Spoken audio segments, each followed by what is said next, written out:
আমি আপনাদেরকে জিজ্ঞাসা করতে চাই, মুহাম্মদ সাল্লাল্লাহু আলাইহি সাল্লামকে আমরা কি কখনো দেখেছি? তার মূর্তি দুনিয়াতে আছে, কিন্তু তার জনপ্রিয়তা, তার ফলোয়ার, তার আদর্শবান ব্যক্তি অনুসারী গোটা পৃথিবীতে আছে না নাই? ভালোবাসার জন্য ছবি লাগে না, ভালোবাসার জন্য মূর্তি লাগে না, কর্মই আপনার জন্য ভালোবাসবে, কর্মই আপনার জন্য আল্লাহ তাআলার কাছে দোয়া করবে। এই জন্য অমুসলিমেরা তাদের গির্জায়, তাদের প্রেগোডায়, তাদের চার্চে হাজার মূর্তি বানার কোনো সমস্যা আমাদের নাই, কিন্তু একজন মুসলমান কোন ব্যক্তির মূর্তি বানাতে পারবে না। এটাই হচ্ছে ইসলামের চূড়ান্ত বিধান। তো সম্মানিত উপস্থিত, তাহলে বিজয় যখন আসবে, এক নাম্বার হচ্ছে শুকরিয়া আদায় করতে হবে কার? দুই নাম্বার হচ্ছে ফাসাব্বিহ বিহামদি রাব্বিকা ওয়াস্তাগফির ইন্নাহু কানা তাওয়াবা। দুই নম্বর হচ্ছে ইস্তেগফার করা, ক্ষমা করে দেওয়া। নবীজি সাল্লাল্লাহু আলাইহি সাল্লাম মক্কা বিজয় যখন করলেন, মূর্তিগুলো সরিয়ে দিলেন এবং তার জাতিদেরকে বললেন, তোমরা আমার সাথে কেমন আচরণ করতে চাও? নবীজি সাল্লাল্লাহু আলাইহি সাল্লামের উপরে, তার অনুসারীদের উপরে কোন নির্যাতন করা হয়েছিল নাকি? ওই রকম নির্যাতন এই 15-16 বছরে হয়তো হয় নাই। ওই সময়ে কঠিন নির্যাতন চালানো হয়েছিল, কিন্তু নবীজি সাল্লাল্লাহু আলাইহি সাল্লাম কেমন আদর্শবান ব্যক্তি ছিলেন দেখেন। তিনি বললেন, তোমাদের জন্য লা তাসরিবা আলাইকুমুল ইয়াউম। ইউসুফ আলাইহিস সালাতু ওয়াস সালাম তার 10 ভাইকে যেভাবে ক্ষমা করে দিয়েছিল, আজকেও আমি তোমাদের জন্য ক্ষমা করে দিলাম। এই জন্য ক্ষমার নীতি হৃদয়ের ভিতরে জাগ্রত করতে হবে। কেউ কোনো ব্যক্তি কারোর ভিতরে, কারোর বাড়িতে অগ্নিসংযোগ আর করবেন না। ক্ষমা করে দেন, ক্ষমা করে দেবেন, এটাই হচ্ছে সবচাইতে বড় প্রতিশোধ। ক্ষমার চাইতে, এর চাইতে বড় প্রতিশোধ আর কিছু হতে পারে না। এজন্য ক্ষমা করে দেবেন। ক্ষমার মাধ্যমে বুঝতে পারবে যে আমরা 15 বছর 16 বছর যেভাবে নির্যাতন আর নিপীড়ন চালিয়েছি, আসলে তো এই জমিন আমাদের থাকার মতো অস্তিত্ব থাকার কথা নয়, কিন্তু ক্ষমা করে দেবেন। আপনি যদি ক্ষমা করে দেন, আল্লাহ তাআলাও আপনাকে ক্ষমা করে দেবেন। সুবহানাল্লাহ বলেন। এই জন্য এই ক্ষমার নীতি অনুসরণ করা যাবে তো? জোরে বলেন ইনশাআল্লাহ। এই জন্য কোনো ব্যক্তির বাড়িতে আগুন দেবেন না, কোনো ব্যক্তির বাড়িতে অগ্নিসংযোগ চালাবেন না, কারোর নামে মিথ্যা মামলা দেবেন না, কারোর উপরে জুলুম করবেন না। আপনি ক্ষমা করে দেবেন, আল্লাহর উপরে ছেড়ে দেবেন। আল্লাহ অবশ্যই এই জমিনে ইসলাম প্রতিষ্ঠিত হবে, জালেম মুক্ত রাষ্ট্র গঠন হবে। কোন জালেম আর স্বৈরাচারীরা এই জমিনে আর টিকতে পারবে না। এই জন্য ইতিহাস থেকে শিক্ষা নেন। গত জুম্মার পরবর্তী জুম্মাতে আমি তো বলেছিলাম, সম্মানিত উপস্থিতি, জন্য হতাশ হওয়ার কিচ্ছু নাই, চিন্তিত হওয়ার কিচ্ছু নাই। কোন জালেম আগামীতে আর ক্ষমতায় আসবে না, জোরে করে ইনশাআল্লাহ। এই জন্য আগামীতে আমাদেরকে সিদ্ধান্ত নিতে হবে, কোরআনের রাজ কায়েম করার জন্য, কোরআনকে সংসদে পাঠানোর জন্য যা কিছু করার দরকার আমরা সেটা করবো, জোরে করে ইনশাআল্লাহ। এই জন্য কোরআনের রাজ যদি আপনি কায়েম করতে পারেন, আল্লাহর বিধান যদি কায়েম করতে পারেন, এই সমাজে চুরি থাকবে না, ডাকাতি থাকবে না, সন্ত্রাসী থাকবে না, জুলুমবাজ তৈরি হবে না, অন্যায় অবিচার এই সমাজে থাকবে না। শুধুমাত্র দরকার কার আইন বলেন তো? আল্লাহর আইন এই জমিনে প্রতিষ্ঠিত করতে হবে। তাহলে মানুষ 100% নিরাপত্তা থাকবে। মানব প্রসূত মতবাদ দিয়ে, সেকুলার দিয়ে, ন্যাশনালিজম দিয়ে, ধর্ম নিরপেক্ষ মতবাদ দিয়ে এই দেখেন 16টি বছর যেমন শান্তি আসে না, এইরকম কিয়ামত পর্যন্ত মানব রচিত মতবাদ দিয়ে পৃথিবীর মানুষের শান্তি মুক্তি আসবে না। এই জন্য আমরা দোয়া করি, যে সকল ছাত্র জনতারা তাদের রক্তের বিনিময়ে আবার স্বাধীন সার্বভৌম একটা রাষ্ট্র উপহার দিয়েছে, যারা শহীদ হয়েছেন, আল্লাহ তাআলা তাদের জীবনের সকল অপরাধগুলো ক্ষমা করে দিয়ে শাহাদাতের উচ্চ মাকাম আল্লাহ তাআলা যেন দান করেন। সকলে বলি আল্লাহুম্মা আমিন। নাহমাদুহু ওয়া নাস্তাঈনুহু ওয়া নাস্তাগফিরুহু ওয়া নাতাওয়াক্কালু আলাইহি ওয়া নাউযু বিল্লাহি মিন শুরুরি আনফুসিনা ওয়া মিন সাইয়্যাতি আ'মালিনা। من يهده الله فلا مضل له ومن يضلله فلا هادي له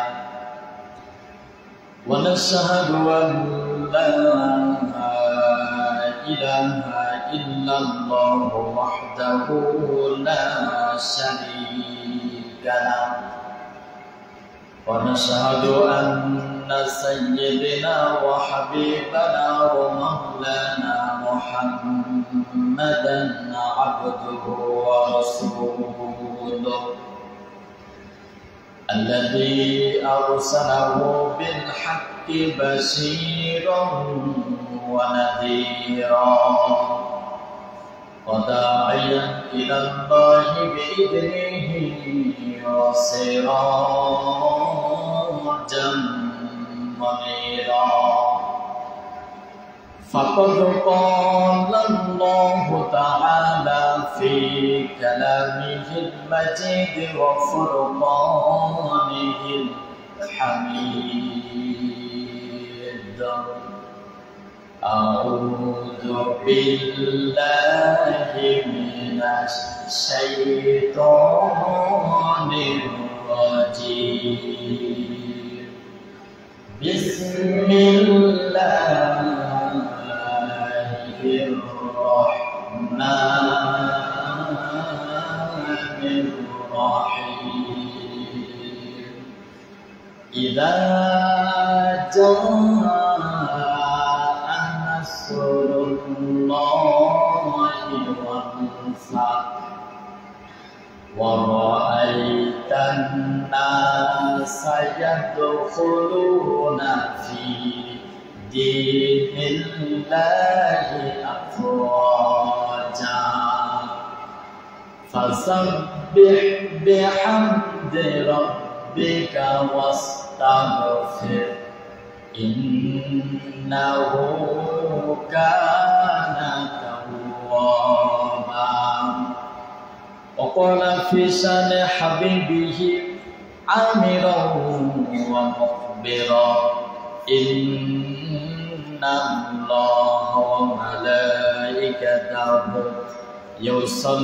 يصلون على النبي يا أيها الذين آمنوا صلوا عليه وسلموا تسليما اللهم صل على محمد وعلى آل محمد كما صليت على إبراهيم وعلى آل إبراهيم إنك حميد مجيد اللهم بارك على محمد وعلى آل محمد كما باركت على إبراهيم وعلى آل إبراهيم إنك حميد مجيد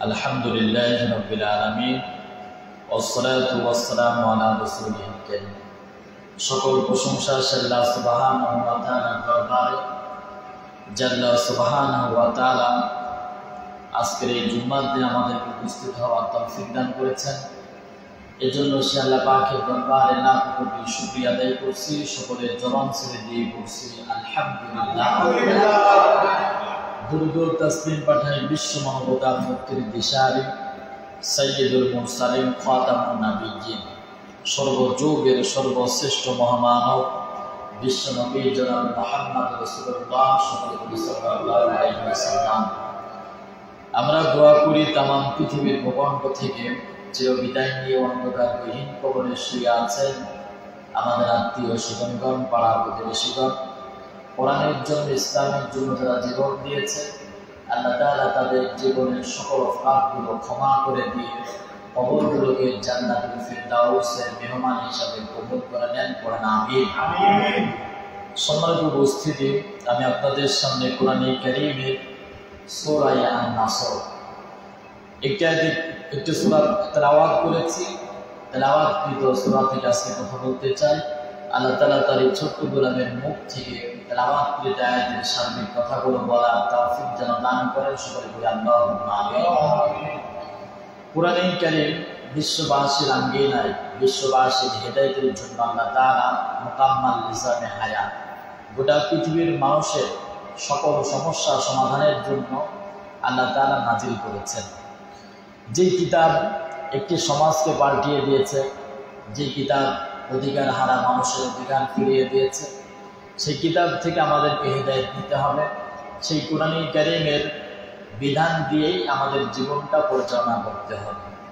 তো সূরা আন-নাসর বিশ্বনবী সাল্লাল্লাহু আলাইহি ওয়াসাল্লামের মাদানী জিন্দেগিতে এই সূরাটি অবতীর্ণ করা হয়েছে। এই সূরার মোট আয়াত হচ্ছে 3টা।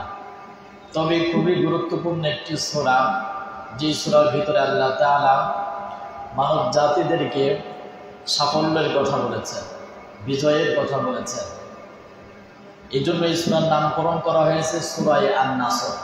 নাসর এর আবিধানিক অর্থই হচ্ছে বিজয়। পরাজয়ের ফলে যেটা আসে সেটাই হচ্ছে বিজয়। তো নবীজি সাল্লাল্লাহু আলাইহি সাল্লাম মক্কায় জন্মগ্রহণ করেছিলেন। 1 থেকে 53টি বছর তিনি মক্কার ভূখণ্ডে ছিলেন। তারপরে তিনি মদিনায় হিজরত করলেন। একই সমাজে তিনি জন্মগ্রহণ করে কোরআনুল কারীমের দাওয়াত দেওয়ার কারণে মক্কা থেকে মদিনায় হিজরত করতে হলো। ইতিহাস আমরা জানি। তো মদিনায় থেকে যখন আসলেন, মদিনায় থেকে তিনি 6ষ্ঠ হিজরিতে হুদাইবিয়ার সন্ধির আগে তিনি মক্কাতে এসেছিলেন এবং সেখানে উমরা করার জন্য সিদ্ধান্ত নিয়েছিলেন। কিন্তু পক্ষান্তররা কাফেররা বিরোধিতা করেছিল। তার যে ওয়াদা তিনি করতে চেয়েছিলেন সেটা পূর্ণ করতে পারেন না। পরবর্তীতে যখন মক্কা বিজয় হয়ে গেল, নবীজি সাল্লাল্লাহু আলাইহি ওয়াসাল্লাম মক্কার ভূখণ্ডে পৌঁছালেন। তারপরে তিনি তার অধিকারের কথা বললেন, কি করতে হবে সেই বিধান আল্লাহ তাআলা তার উপরে জারি করলেন। এবং মক্কা যেহেতু আপনার জন্মভূমি, এখন প্রতিশোধের সময় আপনি নিতে পারেন, এটা স্বাভাবিক ব্যাপার।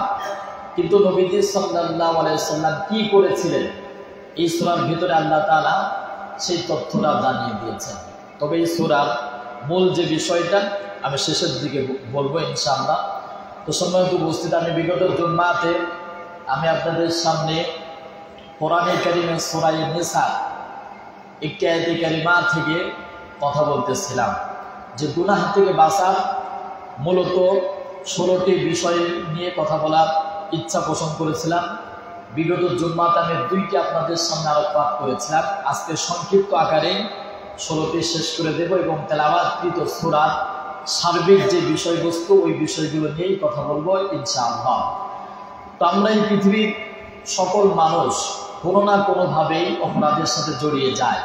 এই পৃথিবীর প্রত্যেকটা মানুষ অন্যায় করার ফলে, জন্মগ্রহণ করার ফলে মানুষ অন্যায় করে তাই নয়। মানুষ পরিবারের কারণে, সমাজের কারণে, রাষ্ট্রীয় কারণে, বিভিন্ন কারণে মানুষ অন্যায় লিপিবদ্ধ হয়ে যায়। তো এই অন্যায় থেকে বেঁচে থাকার উপায়, এই অপরাধ থেকে বেঁচে থাকার কি কি উপায়, সেই বিষয় নিয়ে আজকে আলোচনা হবে ইনশাআল্লাহ।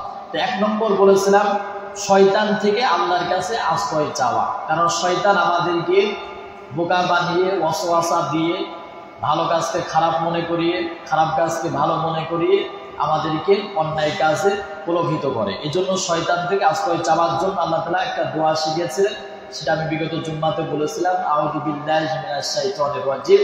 যখন শয়তান কাউকে আক্রান্ত করবে, ওয়াসওয়াসা দেবে, কোনো ব্যক্তি যখন অপরাধের সাথে নিমজ্জিত হওয়ার ইচ্ছা পোষণ করবে, তার উচিত হচ্ছে আউযু বিল্লাহি মিনাশ শাইতানির রাজিম পড়া। তারপরে 2 নম্বর হচ্ছে আল্লাহ তাআলা ভয় হৃদয়ের ভিতরে জাগ্রত করা। মানুষ অন্যায় তখনই করে, অপরাধ তখনই করে যখন মানুষ মনে করে যে এই দুনিয়ার জগৎ সেই জগৎ। আমরা যে অন্যায় কাজ করি, এই অন্যায়গুলো মনে হয় কেউ দেখে না। ইন্টারনেট বন্ধ করে দিলে মনে হয় যে কেউ দেখে না। তারপরে মানব জাতির যে সকল মিডিয়াগুলো আছে, এই মিডিয়াগুলো অফ করে দিলে মনে করি যে কেউ দেখে না। কিন্তু এটা ভাবতে হবে, দুনিয়ার কোনো ব্যক্তি যখন দেখে না, একজন দেখেন, জোরে বলেন তিনি কে? এটা বিশ্বাস করতে হবে। যখন আপনি এটা হৃদয়ের ভিতরে জাগ্রত করতে পারবেন যে গোটা পৃথিবীর সকল লাইট অফ হয়ে গেল, গোটা পৃথিবীর সকল আদালত, সকল দরজাগুলো বন্ধ হয়ে গেল, অন্ধকার আচ্ছন্ন হয়ে গেল, আমি যে গুলি চালাই, আমি যে অপরাধ করি, আমি যে অন্যায় কাজ করি, এটা দুনিয়ার কোনো ব্যক্তি দেখে না, একজন দেখে, তিনি কে? এটা হৃদয়ের ভিতরে যদি জাগ্রত করতে পারেন তাহলে দেখবেন অপরাধ থেকে বেঁচে থাকা যাবে। আজকে আমরা মনে করি এই যে লাইট অফ করে দিয়ে, নেটওয়ার্ক অফ করে দিয়ে, বিভিন্ন জিনিস অফ করে দিয়ে, বা রাতের আধারে, অথবা জনগণ জানে না, অথবা কোনো ব্যক্তি জানে না, আমরা অনেক অপরাধ করি। কিন্তু হৃদয়ের ভিতরে যদি আল্লাহ তাআলার ভয় থাকে, আপনি অপরাধ করতে পারবেন না। যার নমুনা যেই ঘটনা আপনারা শুনেছেন যে হযরত ওমর রাদিয়াল্লাহু তাআলা আনহু তিনি অর্ধ পৃথিবীর শাসনকর্তা। তিনি রাতের বেলায় ঘুরে ঘুরে দেখতেন যে তার প্রজারা খেয়ে আছে নাকি না খেয়ে আছে। তিনি এইভাবে প্রায় প্রতিদিনই বের হতেন। একদিন দেখলেন যে এক মা আর তার সন্তান, তার মেয়ে কি যেন কথা বলা বলি করতেছে। তো ওমর রাদিয়াল্লাহু তাআলা আনহু সেই বাড়ির কাছে গেলেন। তিনি শুনতে পেলেন মা তার মেয়েকে বলছে যে হে মেয়ে, তুমি দুধের ভিতরে পানি দিয়ে দাও। তো মেয়ে কি বলছে? মেয়ে বলছে আপনি দুধের ভিতরে পানি দেবেন, জনগণকে প্রতারণা করবেন, ধোঁকা দেবেন, এটা ভালো কাজ না। তবে তারপরে যদি ওমর রাদিয়াল্লাহু তাআলা জানতে পারে আমাদের তো খবরই আছে। তো মেয়ের মা বলছে এত রাতে, এত গভীর রাত, এই রাতের বেলায় দুধে পানি দিলে ওমর কি জানতে পারবে নাকি? তো মেয়ে কি বললেন দেখেন। মেয়ে বললেন যে হয়তো ওমরের চোখকে আপনি ফাঁকি দিতে পারেন, দুনিয়ার মানুষের চোখকে আপনি ফাঁকি দিতে পারেন, কিন্তু যিনি আমাদেরকে সৃষ্টি করেছেন, যিনি আকাশ আর জমিন সৃষ্টি করেছেন, যিনি এই তামাম পৃথিবীরকে সৃষ্টি করেছেন, সেই আল্লাহ তাআলার চোখকে আপনি কিভাবে ফাঁকি দেবেন? ওমর রাদিয়াল্লাহু তাআলা আনহু এই কথা শুনে স্তব্ধ হয়ে গেলেন। যেই মেয়ের ভিতরে হৃদয়ে আল্লাহর ভয় থাকে সেই মেয়ে কখনো দুধের ভিতরে পানি দিতে পারে না। কিন্তু এই সমাজে অসংখ্য মেয়ে আছে, অসংখ্য নারী আছে, যেই নারী হাজারো মানুষের বুকে গুলি চালাতে দ্বিধাবোধ করে না। তাহলে চিন্তা করেন। এরপর ওমর রাদিয়াল্লাহু তাআলা ওই মেয়েরকে বিয়ে দিয়েছিলেন তার ছেলের সাথে। তারপরে পঞ্চম যে খলিফা ওমর বিন আব্দুল আজিজ ওই বংশেরই সন্তান। তো এই জন্য আল্লাহর ভয় হৃদয়ের ভিতরে জাগ্রত করতে হবে। মেয়ের ভিতরে, নারীর ভিতরে, পুরুষের ভিতরে, যুবকের ভিতরে, সকল ব্যক্তিত্বের ভিতরে যখন আল্লাহর ভয় ঢুকে পড়বে তখন এই সমাজের চিত্র এমনিতেই পাল্টিয়ে যাবে। মানুষ তখন আর অপরাধ করবে না। এই কথাই বিগত জুম্মাতে বলেছিলাম দুইটা। এবার 3 নম্বর হচ্ছে গুনাহ থেকে বেঁচে থাকার উপায়, মৃত্যুর কথা স্মরণ করা। এই যে আমরা দুনিয়াতে কিছু সময়ের জন্য এসেছি, আবার এই দুনিয়ার ভূখণ্ডের দিকে চলে যাব, এটা একটা ক্ষণস্থায়ী জায়গা। এই দুনিয়াতে আমরা খালি হাতে এসেছি, আবার এই খালি হাতেই আমাদেরকে বিদায় নিতে হবে। মৃত্যুর কথা আমরা বেমালুম ভুলে গিয়েছি। আমাদেরকে যে মরতে হবে, দুনিয়া থেকে চলে যেতে হবে, এটা আমরা অনেক মানুষই ভুলে গেছি। মনে করছি যে অনেক দিন বাঁচব, মনে হচ্ছে অনেক দিন বাঁচব। যুবকেরা ভাবে যে বৃদ্ধতা এখনো হয় নাই, এখন আমার দাড়িটা সাদা হয় নাই, এখন তো আমার টকবগে যুবক, রক্ত গরম, আমি এখনো বেশি দিন বাঁচবো। কিন্তু যুবকেরা, হে যুবকেরা, তোমাদের মতো কত যুবক এই যে দেখো রাজপথে আন্দোলন করতে গিয়ে শহীদ হয়ে গিয়েছে। কত যুবককে আমরা বিভিন্ন অসুস্থতার কারণে, বিভিন্ন কারণে এই হাত দিয়ে তাদেরকে আমরা দাফন করেছি, তার হিসাব নাই। এই জন্য তুমি বৃদ্ধা পর্যন্ত পৌঁছাবে এর গ্যারেন্টি কিন্তু নাই। কারণ প্রত্যেকটা প্রাণীকে একদিন মৃত্যুর স্বাদ গ্রহণ করতে হবে, কি হবে না? মহান আল্লাহ রাব্বুল আমিন বলেন কুল্লু নাফসিন যায়িকাতুল মাউত ওয়া ইন্নামা তুওয়াফাউনা উজুরাকুম ইয়াওমাল কিয়ামাহ ফামান যুহজিয়া আনিন নার ওয়া উদখিলাল জান্নাতা ফাকাদ ফাজ ওয়া মাল হায়াতুদ দুনিয়া ইল্লা মাতাউল গুরুর।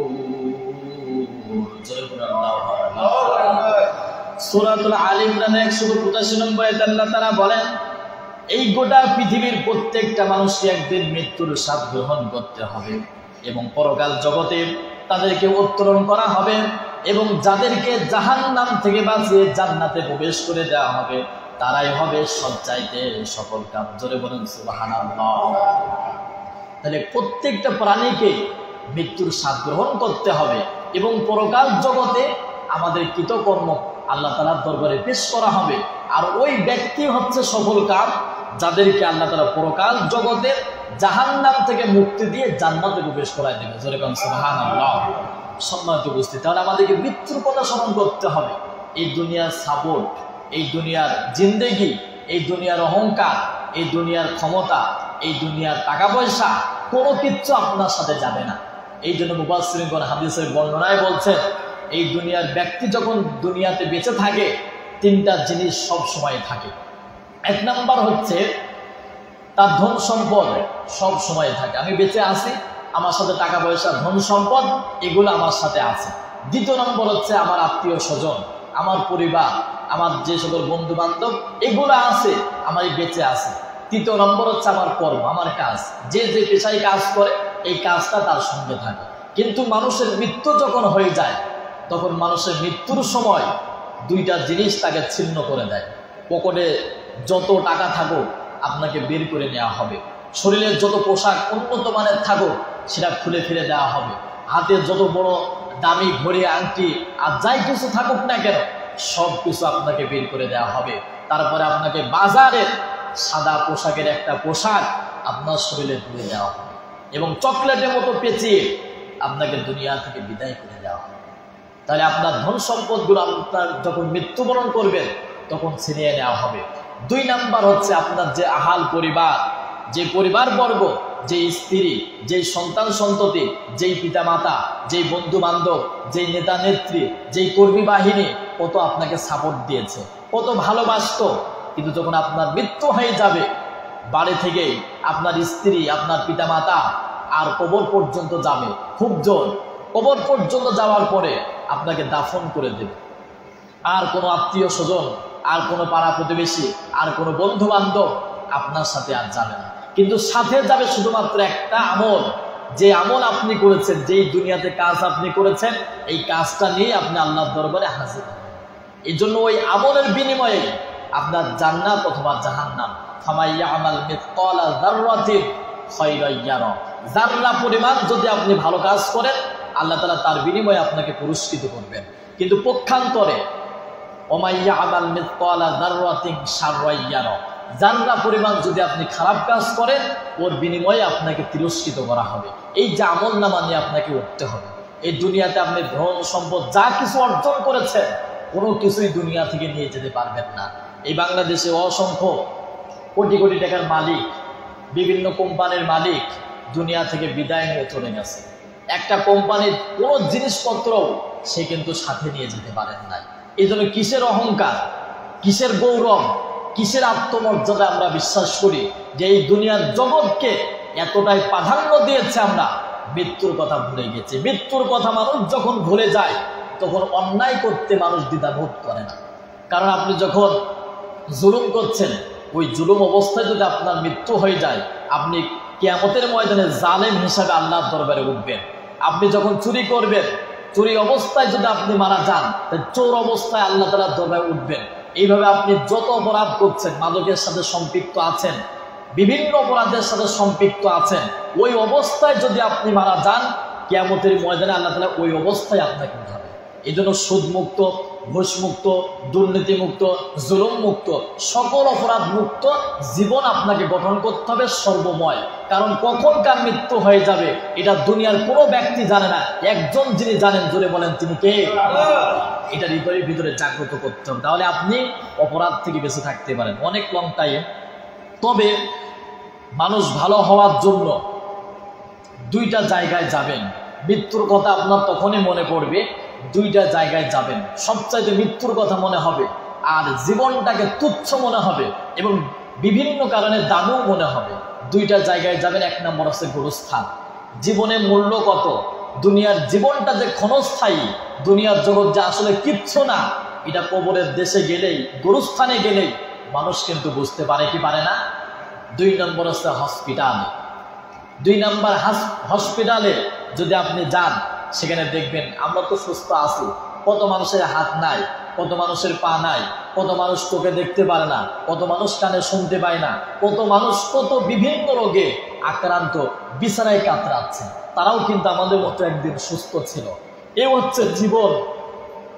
বিভিন্ন উসিলার মাধ্যমে আল্লাহ তাআলা আমার আপনার মৃত্যু ঘটাবে। তো সেই জন্য আমাদেরকে মৃত্যুর কথা বেশি বেশি স্মরণ করতে হবে। যেখানেই থাকেন, যে অবস্থায় থাকেন, অপরাধ থেকে যদি বাঁচতে চান, অন্যায় কাজ থেকে যদি আপনি বাঁচতে চান, মৃত্যুর কথা স্মরণ করতে হবে। 4 নম্বর হচ্ছে নফসের গোলামি করা যাবে না।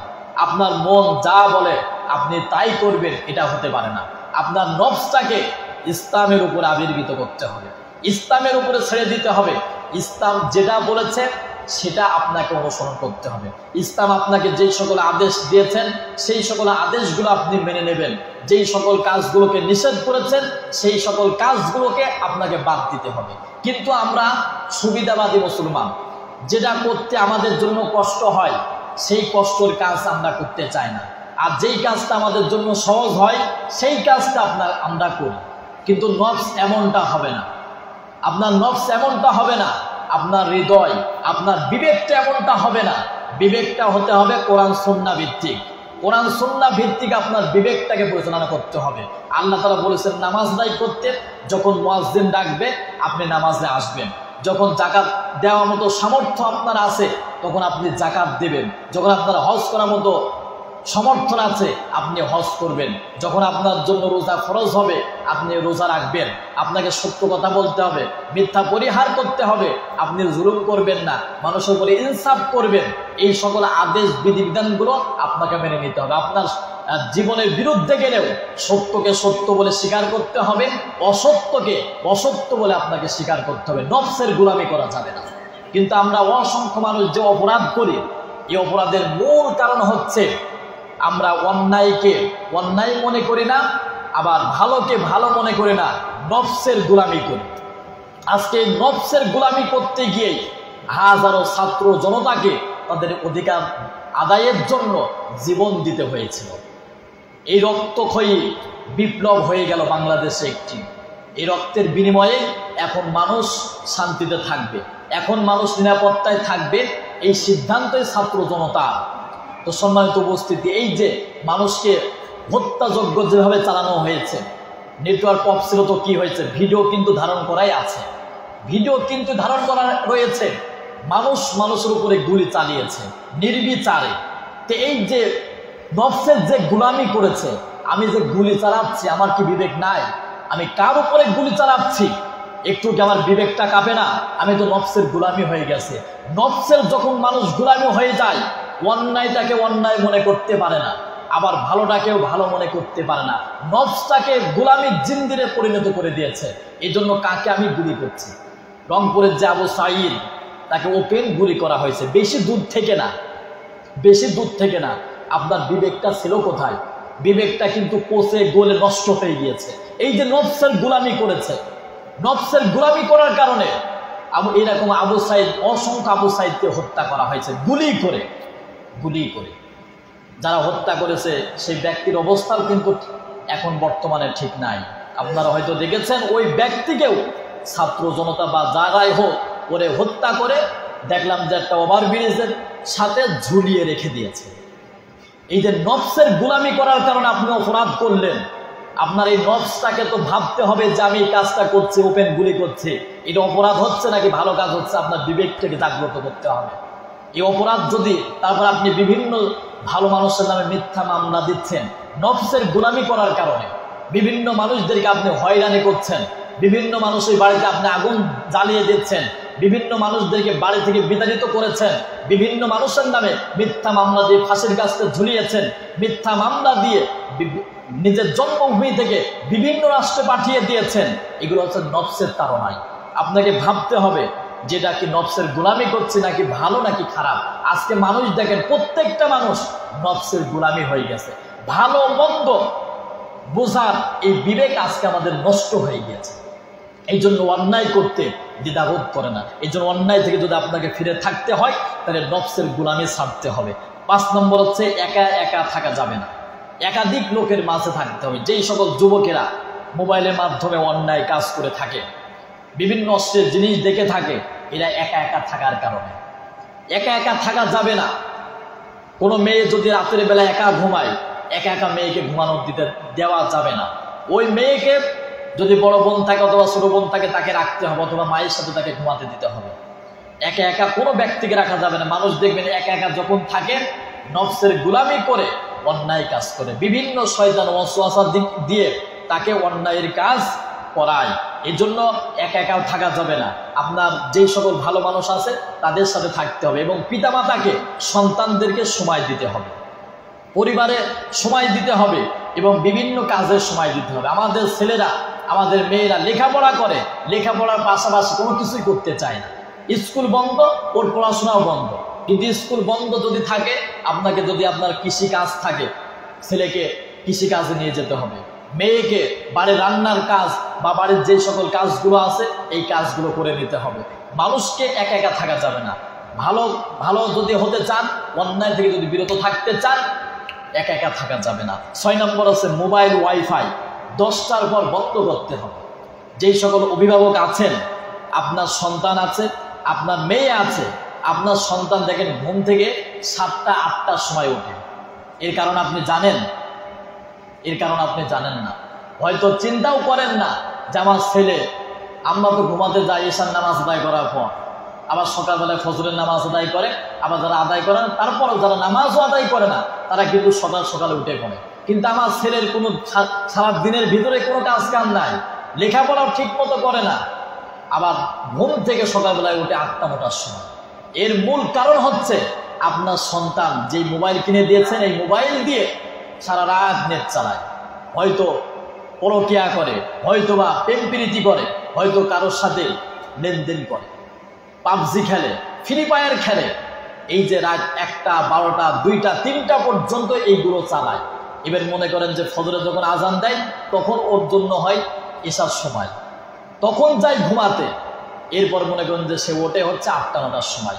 ওই সময় যদি আপনি আপনার সন্তানকে ডাকেন, আমি মাঝে মধ্যেই বলে থাকি এই কথা, সকালবেলায় যদি যেই সন্তান 8টা 9টার সময় ওঠে ঘুম থেকে, ওই সন্তানকে যদি আপনি 5টার সময় ডাকেন, ওই সন্তানকে যদি আপনি 6টার সময় ডাকেন, দেখবেন এমন ঝাড়ি মারবে, মনে হবে আপনি তাকে জন্ম দেননি, ওই আপনাকে জন্ম দিয়েছে।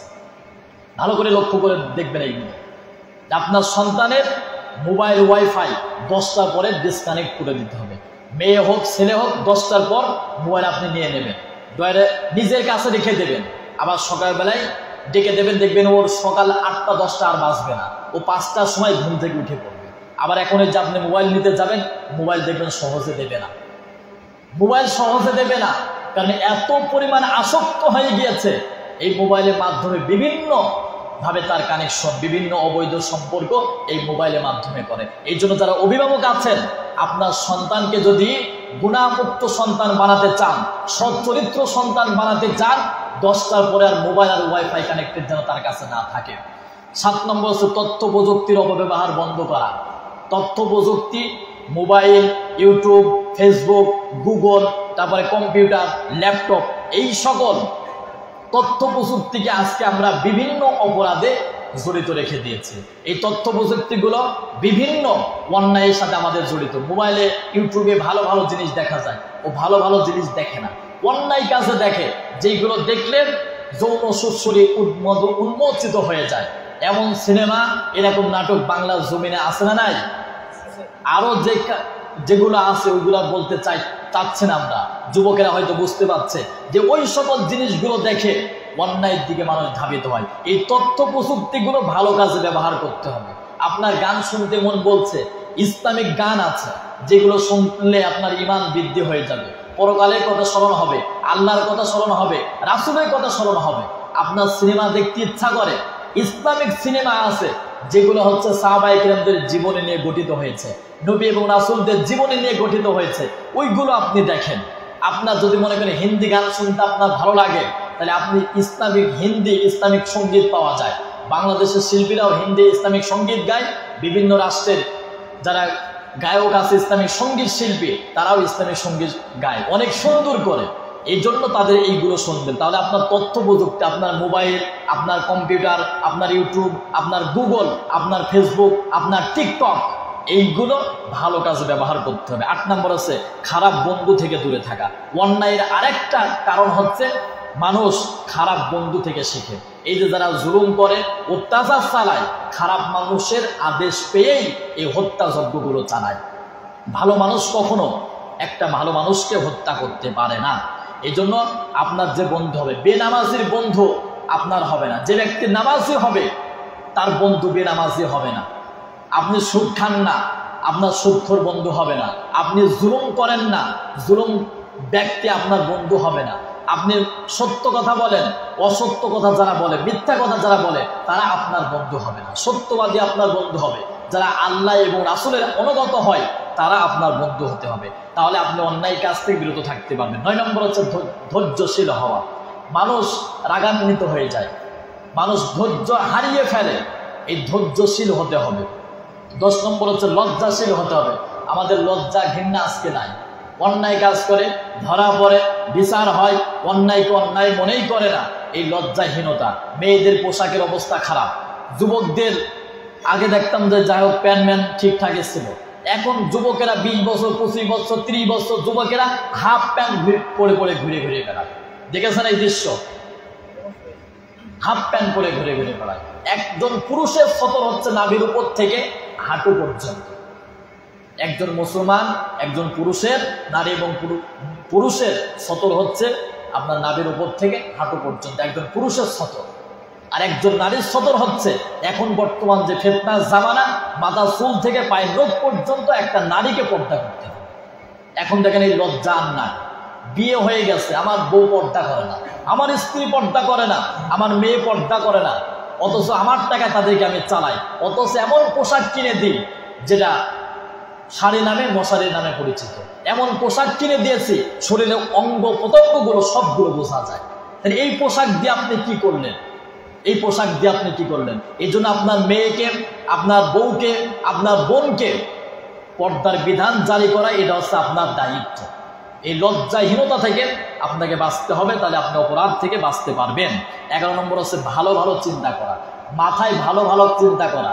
অনেক মানুষ তো চিন্তা করে ওই ব্যক্তির কিভাবে ধরিয়ে দেওয়া যায়, ওই ব্যক্তির বাড়িঘর কিভাবে আগুন লাগিয়ে দেওয়া যায়, ওই ব্যক্তির নামে কিভাবে মামলা দেওয়া যায়, ওর জমির আইলটা ঠেলে ওই দিকে কিভাবে দেওয়া যায়, ওর ফসলগুলো কিভাবে নষ্ট করা যায়, ওর ফসলগুলো কিভাবে চুরি করে করা যায়, অন্যের কিভাবে ক্ষতি করতে হবে, এই চিন্তায় অনেক মানুষ ব্যস্ত। আছে না নাই? ভালো ভালো চিন্তা করবেন। ভালো ভালো কি চিন্তা করবেন? পরকালের চিন্তাটা করবেন, যে আপনি ভালো কাজ করবেন। আপনার পরিবার নিয়ে চিন্তা করেন, আপনার সমাজ নিয়ে চিন্তা করেন, আপনার রাষ্ট্র নিয়ে চিন্তা করেন, আপনার ব্যক্তি নিয়ে চিন্তা করেন।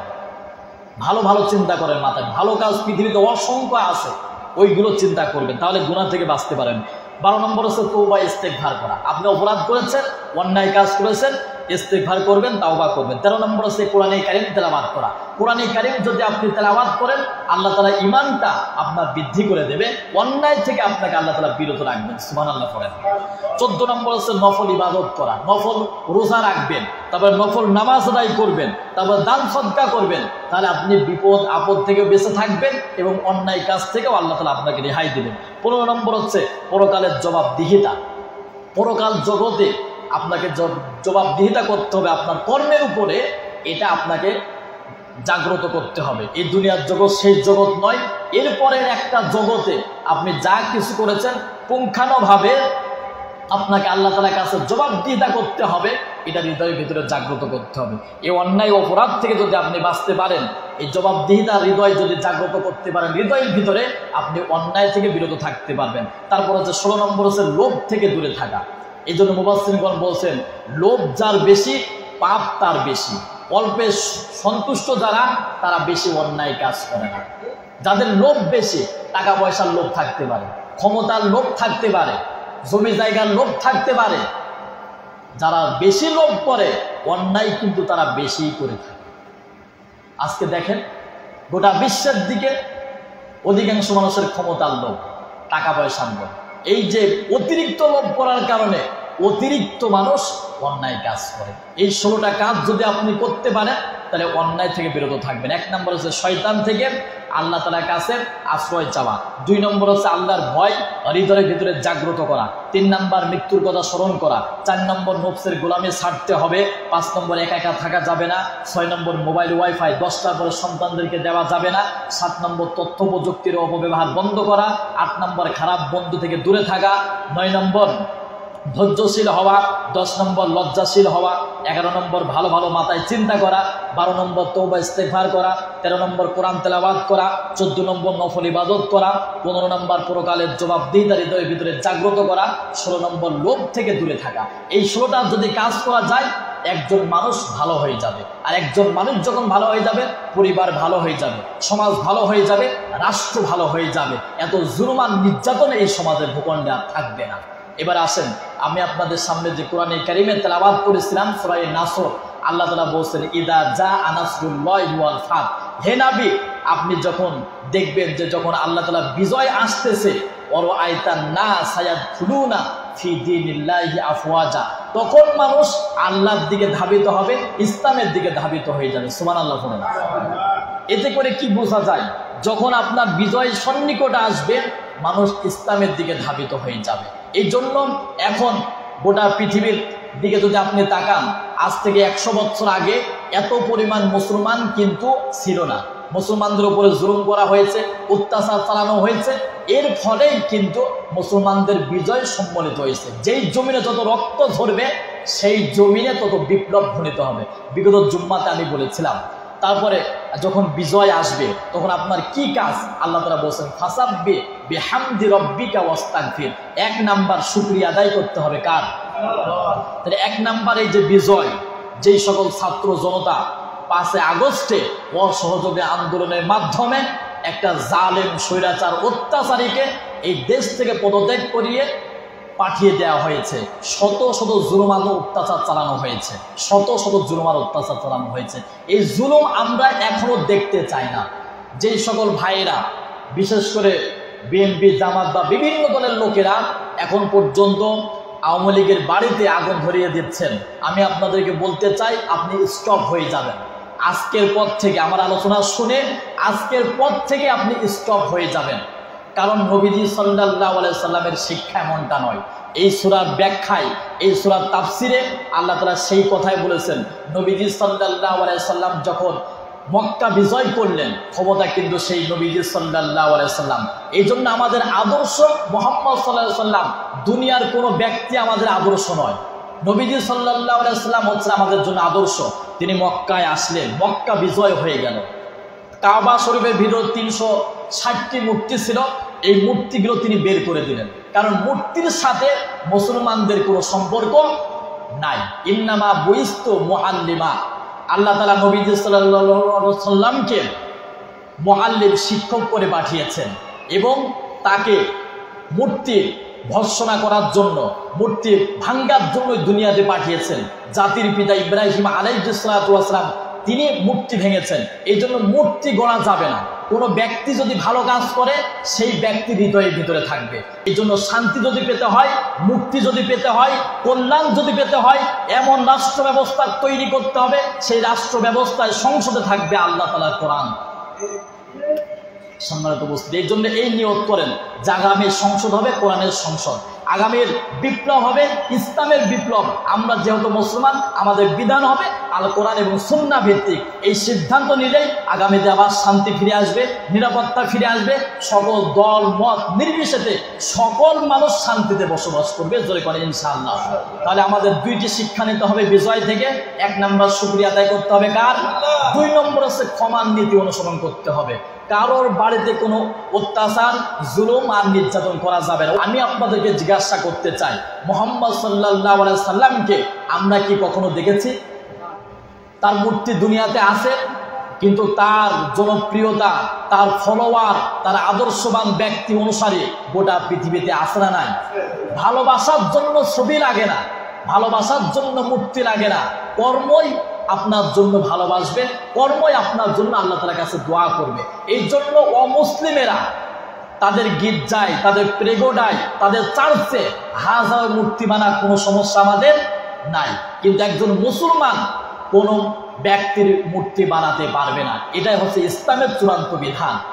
তো সম্মানিত উপস্থিত, তাহলে বিজয় যখন আসবে, 1 নাম্বার হচ্ছে শুকরিয়া আদায় করতে হবে কার? 2 নাম্বার হচ্ছে ফাসাব্বিহ বিহামদি রাব্বিকা ওয়াস্তাগফির ইন্নাহু কানা তাওয়াবা। 2 নম্বর হচ্ছে ইস্তেগফার করা, ক্ষমা করে দেওয়া।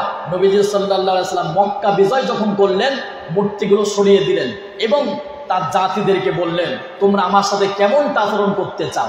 নবীজি সাল্লাল্লাহু আলাইহি সাল্লামের উপরে, তার অনুসারীদের উপরে কোন নির্যাতন করা হয়েছিল নাকি? ওই রকম নির্যাতন এই 15-16 বছরে হয়তো হয় নাই। ওই সময়ে কঠিন নির্যাতন চালানো হয়েছিল। কিন্তু নবী সাল্লাল্লাহু আলাইহি ওয়াসাল্লাম কেমন আদর্শবান ব্যক্তি ছিলেন দেখেন, তিনি বললেন তোমাদের জন্য লা তাসরিবা আলাইকুমুল ইয়াউম। ইউসুফ আলাইহিস সালাতু ওয়াস সালাম তার 10 ভাইকে যেভাবে ক্ষমা করে দিয়েছিল, আজকেও আমি তোমাদের জন্য ক্ষমা করে দিলাম। এই জন্য ক্ষমার নীতি হৃদয়ের ভিতরে জাগ্রত করতে হবে। কেউ কোনো ব্যক্তি কারোর ভিতরে কারোর বাড়িতে অগ্নিসংযোগ আর করবেন না। ক্ষমা করে দেন, ক্ষমা করে দেবেন, এটাই হচ্ছে সবচাইতে বড় প্রতিশোধ। ক্ষমার চাইতে এর চাইতে বড় প্রতিশোধ আর কিছু হতে পারে না। এজন্য ক্ষমা করে দেবেন। ক্ষমার মাধ্যমে বুঝতে পারবে যে আমরা 15 বছর 16 বছর যেভাবে নির্যাতন আর নিপীড়ন চালিয়েছি, আসলে তো এই জমিন আমাদের থাকার মতো অস্তিত্ব থাকার কথা নয়। কিন্তু ক্ষমা করে দেবেন। আপনি যদি ক্ষমা করে দেন, আল্লাহ তাআলাও আপনাকে ক্ষমা করে দেবেন। সুবহানাল্লাহ বলেন। এই জন্য এই ক্ষমার নীতি অনুসরণ করা যাবে তো? জোরে বলেন ইনশাআল্লাহ।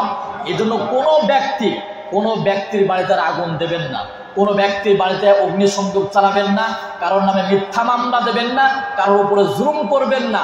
আপনি ক্ষমা করে দেবেন, আল্লাহর উপরে ছেড়ে দেবেন।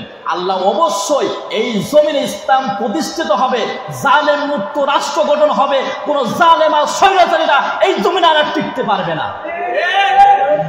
এই জন্য ইতিহাস থেকে শিক্ষা নেন। গত জুম্মার পরবর্তী জুম্মাতে আমি তো বলেছিলাম, সম্মানিত উপস্থিতি, জন্য হতাশ হওয়ার কিচ্ছু নাই, চিন্তিত হওয়ার কিচ্ছু নাই। কোন জালেম আগামী তার ক্ষমতায় আসবে না, জোরে করে ইনশাআল্লাহ। এই জন্য আগামীতে আমাদেরকে সিদ্ধান্ত নিতে হবে কোরআনের রাজ কায়েম করার জন্য, কোরআনকে সংসদে পাঠানোর জন্য যা কিছু করার দরকার আমরা সেটা করবো, জোরে করে ইনশাআল্লাহ। এই জন্য কোরআনের রাজ যদি আপনি কায়েম করতে পারেন, আল্লাহর বিধান যদি কায়েম করতে পারেন, এই সমাজে চুরি থাকবে না, ডাকাতি থাকবে না, সন্ত্রাসী থাকবে না, জুলুমবাজ তৈরি হবে না, অন্যায় অবিচার এই সমাজে থাকবে না। শুধুমাত্র দরকার কার আইন বলেন তো? আল্লাহর আইন এই জমিনে প্রতিষ্ঠিত করতে হবে। তাহলে মানুষ 100% নিরাপত্তা থাকবে। মানব প্রসূত মতবাদ দিয়ে, সেকুলার দিয়ে, ন্যাশনালিজম দিয়ে, ধর্ম নিরপেক্ষ মতবাদ দিয়ে এই দেখেন 16টি বছর যেমন শান্তি আসে না, এইরকম কিয়ামত পর্যন্ত মানব রচিত মতবাদ দিয়ে পৃথিবীর মানুষের শান্তি মুক্তি আসবে না। এই জন্য শান্তি যদি পেতে হয়, মুক্তি যদি পেতে হয়, কল্যাণ যদি পেতে হয়, এমন রাষ্ট্র ব্যবস্থা তৈরি করতে হবে, সেই রাষ্ট্র ব্যবস্থায় সংসদে থাকবে আল্লাহ তাআলার কোরআন।